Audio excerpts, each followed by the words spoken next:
सर्वसामान्यांच्या हक्काचा आवाज जागर जनस्थान।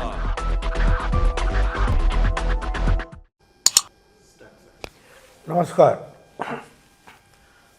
जय महाराष्ट्र। आज 1 मे, आज जसा कामगार दिन आहे त्याचप्रमाणे संयुक्त महाराष्ट्र, मुंबईचा संयुक्त महाराष्ट्र हा सुद्धा याच 1 मे या दिवशी स्थापन झाला। बांधवांनो आणि भगिनींनो, आपल्याला ही मुंबई सहसंयुक्त महाराष्ट्र हे सहज मिळालेलं नाही। त्याच्यासाठी खूप मोठा लढा उभारावा लागला। दार कमिशन आलं, पंडित नेहरू वल्लभभाई पटेल आणि पट्टाभी सीतारामय्या यांचं ते JVP कमिशन आलं। प्रत्येकानं काही ना काहीतरी कारण सांगून मुंबईसह संयुक्त महाराष्ट्र द्यायला विरोध केला। फाजल अली कमिशन आलं, 53 साली ते स्थापन झाले, 56 साली त्याने सुद्धा निकाल दिला की नाही म्हणून, आणि मग वेगवेगळे प्रयोग सुद्धा झाले। मुंबई एक राज्य, गुजरात एक राज्य, अमुक महाराष्ट्र एक वेगळं, असं काय 3 राज्याचं, नंतर एक द्वैभाषिक राज्याची निर्मिती झाली।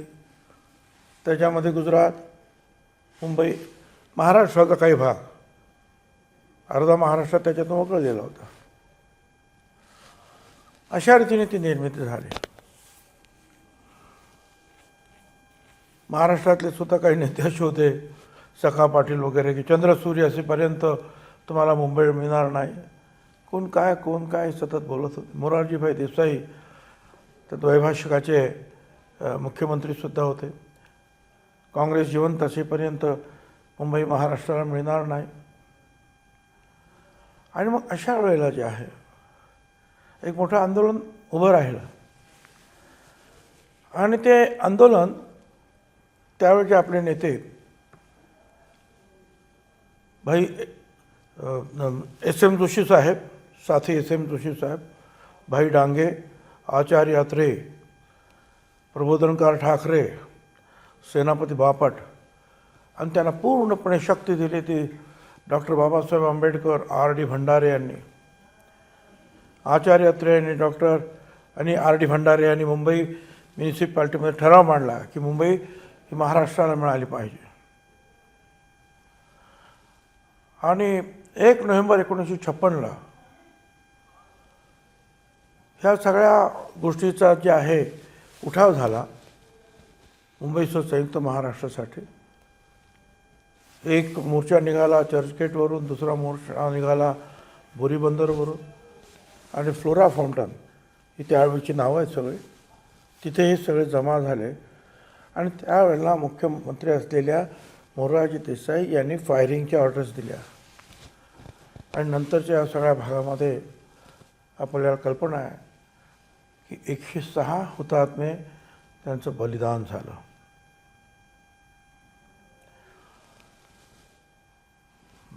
पंडित नेहरू शिवाजी महाराजांच्या पुतळ्याचं उद्घाटन करण्यासाठी प्रतापगडावर आले, पण खूप लोकांनी त्यांना काळे झेंडे दाखवले, घोषणा झाल्या।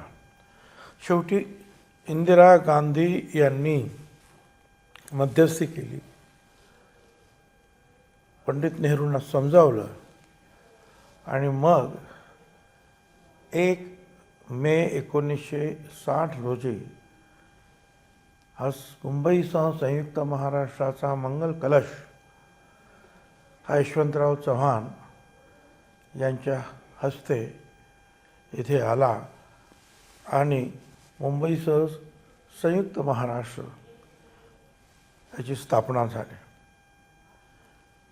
परंतु त्यामध्ये सुद्धा मराठी भाषिक असलेला बेळगाव, कारवार हा भाग मात्र अजूनही हा कर्नाटकमध्ये आहे।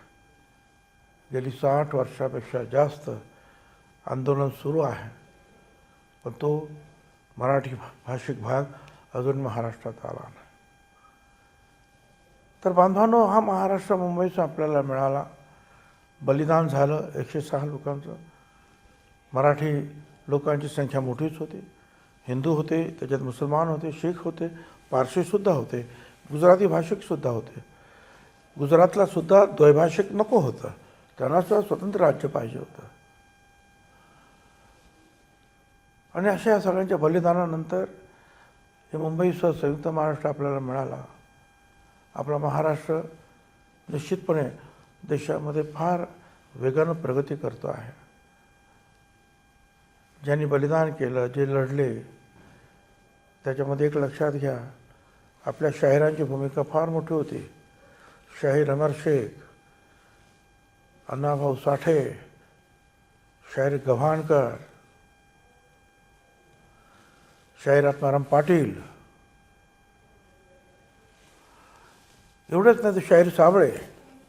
त्यांनी तर महाराष्ट्राचं गीत, महाराष्ट्र गीत जे आता आपण जे म्हणतो आहोत, जय जय महाराष्ट्र माझा, त्यावेळेला ते आकाशवाणीवर कामाला होते. आणि हे गीत त्यांना गायचं होतं. आकाशवाणीने सांगितलं की महाराष्ट्र हा शब्द काढून टाका तुम्ही. त्यांनी तो शब्द काढला नाही. शेवटी तिथली त्यांची नोकरी गेली आणि त्यांच्यावर बंदी आली. सगळ्यांनीच लढा दिला. आचार्य अत्रे यांचा मराठा हे दैनिक जे आहे, त्यांनी त्या संयुक्त महाराष्ट्र समितीचं लढ्याचं मुखपत्र म्हणून काम केलं.